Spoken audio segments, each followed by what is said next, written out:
Have you ever walked out of a feedback meeting and thought to yourself, well, that's the 30 minutes that I'll never get back?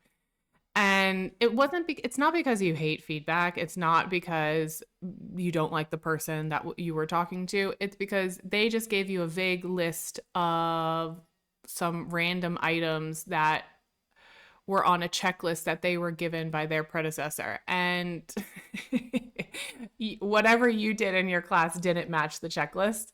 Yeah. Well, today we're going to talk about how to give and receive feedback that actually makes teachers want to grow instead of making them want to hide. Hey there, it's Kelly, and if you're here for miracle fixes, shiny classroom hacks, or whatever today's buzzword is trending, yeah, not gonna happen. What you will get is real talk about English teaching, teacher training, and the chaos we actually deal with in ELT. So let's get into it.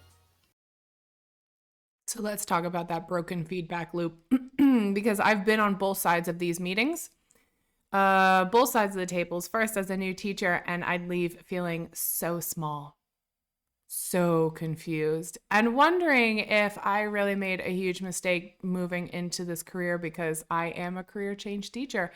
I did not start in education. And as a trainer, I've had to be very intentional not to repeat those patterns because I know how demotivating they are.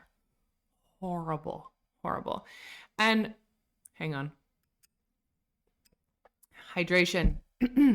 When feedback is done badly, it stops being about improvement and it becomes to be more focused on compliance. And if you're doing a course, maybe you need to comply because that's the course regulations, that's the criteria of the course. But when it comes to just teaching in a school or with an institution, if it's all about compliance, that's when you lose trust, you lose creativity, and you actually risk losing your teaching staff. So let's break it down. I've got my notes and we're going to try and follow them. Why do teachers dread feedback? Well, they don't. They don't dread it because they're fragile or because they can't handle it. They fear it because many schools' feedback is just observation with no context, a list of what didn't work, and zero space for the teachers to actually explain their thinking. Why did you do this? Was there a reason behind it? Maybe it didn't come off well in this particular lesson with these particular learners, but maybe their reasoning was valid. So the problem with lip gloss is it makes it very hydrated, but if there's a piece of dust, it just flies and it sticks. Okay, sorry, we're back.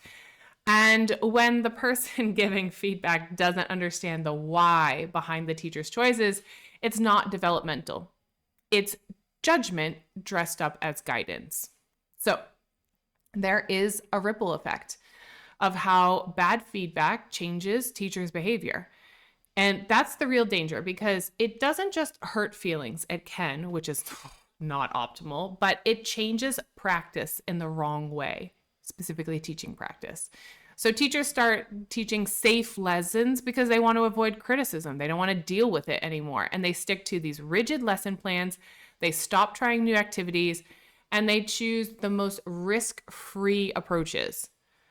And sure, you might see as an observer fewer quote unquote mistakes or issues, but you also see less student engagement, less experimentation, and less joy in the classroom. It just kills all of the fun and natural moments and engaging things. It's just like, well, I don't want to get in trouble, so this is what we're going to do.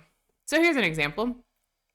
I once observed a teacher who used brilliant student-led debates in their lessons. And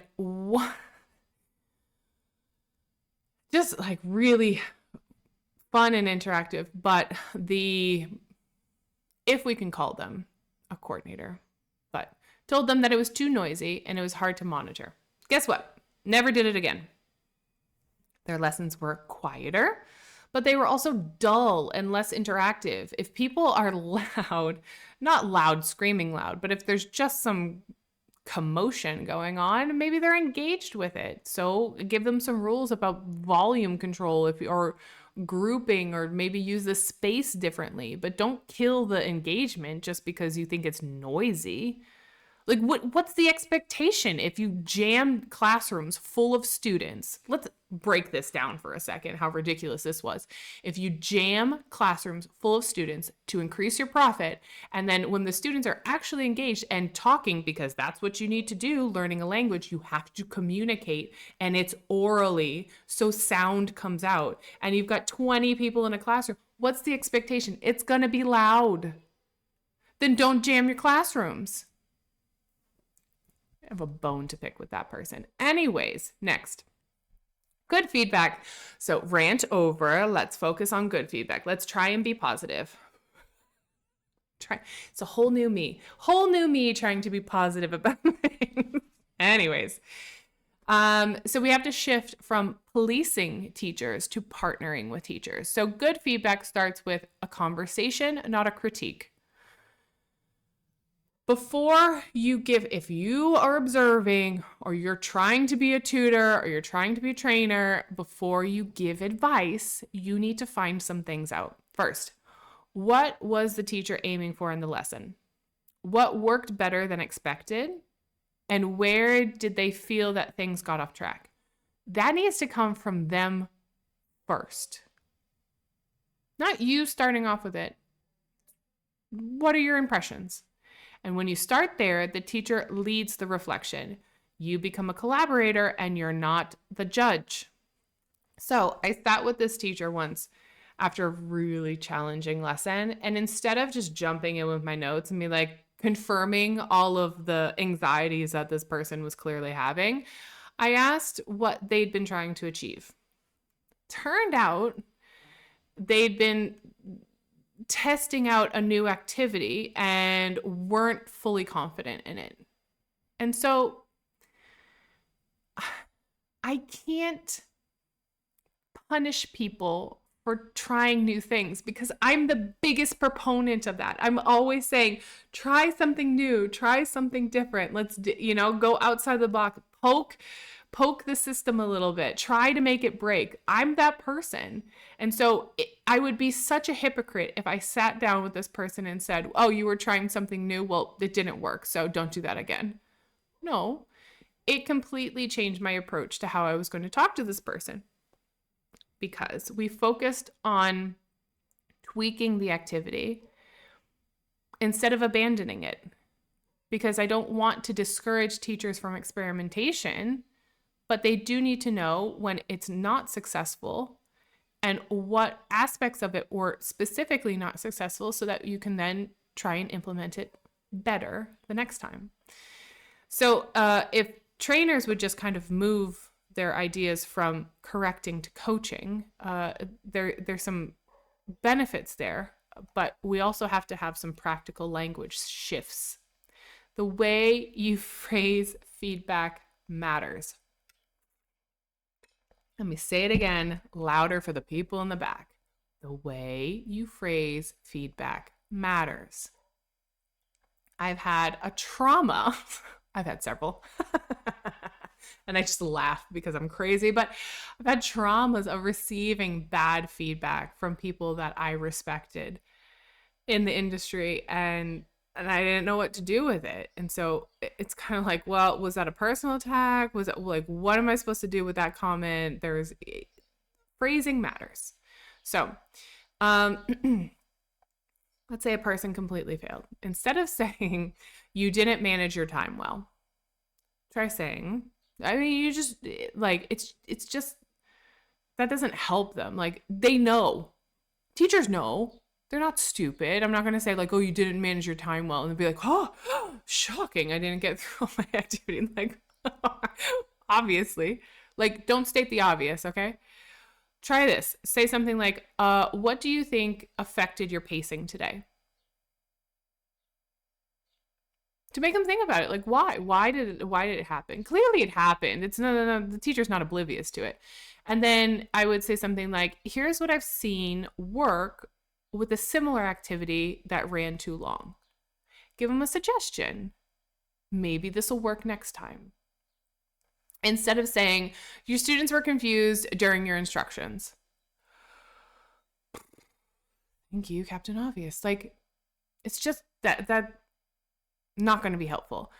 Why don't you try something like, what signals did you notice from students? Or what did students do when you gave them the task?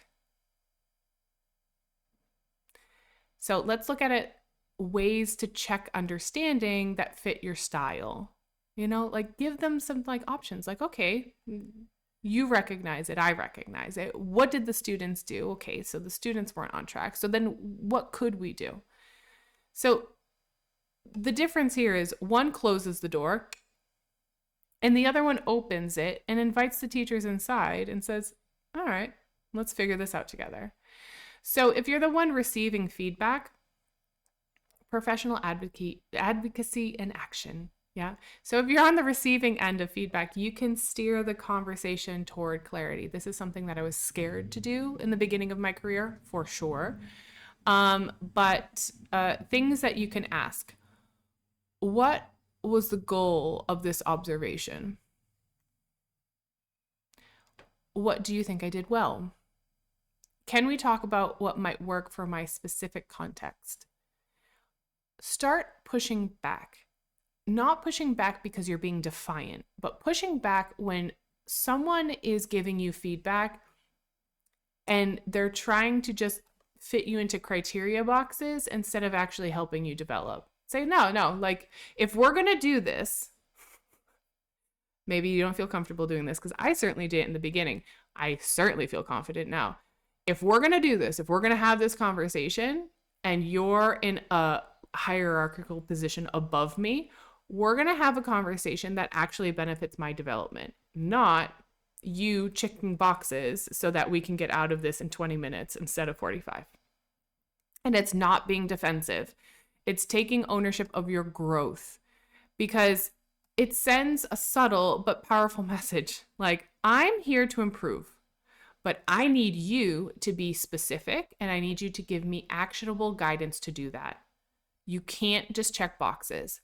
And so if someone's there giving feedback, just trying to check a box, and sometimes you just have to give up on those people, to be honest, but I demand feedback that is actually useful for me. So, let me give you a personal story. When I was doing my Delta, which I didn't have a great experience on, I have to say, but I had a feedback session that still makes me roll my eyes to this day. And I'm going to reference my notes here so that I don't get off track because it still irritates me. So I had just finished a lesson.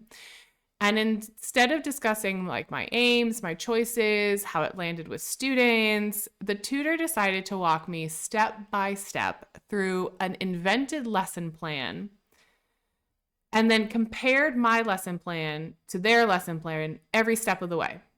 I would have done this, I would have done that, I would have done this. So, and I'm doing my Delta too, by the way. So the whole time I'm thinking to myself, shit, I've completely missed the boat here. Like that's what I thought to myself. I've done this all wrong. I must have failed this LSA. Like this is not good. Okay, so because I took a chance, I took a risk on one of mine. And I did something a little bit, not completely out of the box, but a little bit out of the box. And so, and I wasn't 100% confident in it, but like I was willing to take the risk. I was willing to try. Anyways, at the end of this trainer's mini rant, which felt more like a performance to show off how brilliant they were, rather than a genuine attempt to give me any sort of help, I finally asked, so what I did was completely wrong? And their answer, I'm not joking, was, no, it's just not how I would have done it. And that was it. That was it. There was no concrete steps. There was no guidance on what to keep, what to adapt, because it was ineffective.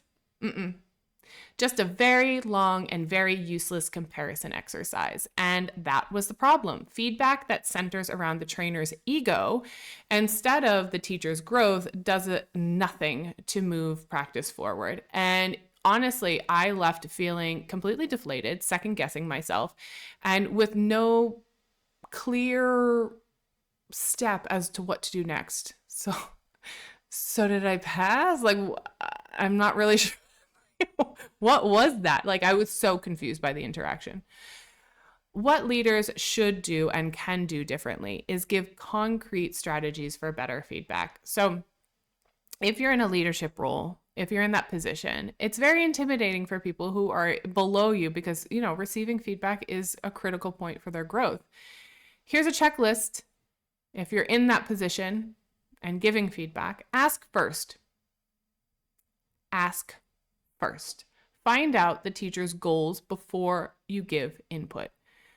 2, focus on patterns. One-off moments aren't the whole story. Especially if you're observing people more than one time. I mean, these one-off things that happen, you have to just kind of discard them. If it becomes a pattern, then you can comment on it. But one-offs, no. This is me as a trainer, so other trainers can do whatever they want. They can make their own podcast, record their own episodes, and make their own checklists. Follow up. Number 3, offer a choice. Give 2 or 3 possible strategies instead of a single correct one. Why I find this very positive for people is that I'm saying what you did was not effective or it didn't land the way that you wanted to. So I usually give them an alternative or a tweak and something else. So I always try to give them multiple options and say, I can't tell you what's right because there is no right. But what I can tell you is that here's different ways of doing this that might land differently next time and be more effective. However, there's always the caveat where you have to take into consideration the level of the learners, the dynamic of the group, what the lesson's about, etc., etc. 4, follow up. Set a time to revisit the same area. So it's a cycle, not a one-off review. The training, if you truly want to train someone and help them out, you got to kind of circle back to it. Like, how's it going? Did you test it out? Did you try it? Is it okay? Etc., etc. And 5, and possibly most importantly, because sometimes trainers don't do this, acknowledge strengths. Feedback should reinforce what's working, not just what's missing. When you don't tell people what's working, they hyper-focus on everything is bad.